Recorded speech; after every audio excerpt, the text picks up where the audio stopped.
কিছু ব্যক্তি ভারতীয় মজদুর সংগঠনকে কলঙ্কিত করার উদ্দেশ্যে অর্থের লোভে অবৈধ কমিটি গঠন করে শ্রমিকদের শোষণ করছে, বক্তব্য বাস জিপ চালক সংগঠনের পশ্চিম জেলা সভাপতির।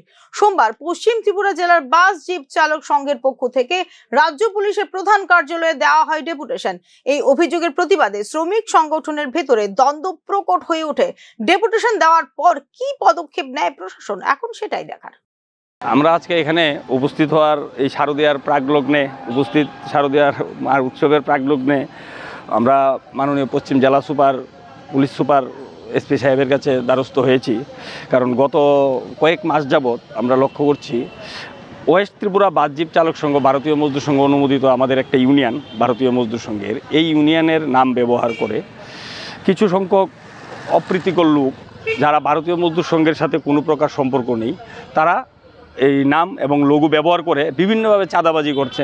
আমরা দেখেছি মিডিয়াতে রাত্র 3টার সময় চাঁদা ওঠানো, ব্রিজের উপর চাঁদা ওঠানো। তাদের যারা করছে তাদের সাথে ভারতীয় মজদুর সংঘের কোনো সম্পর্ক নেই।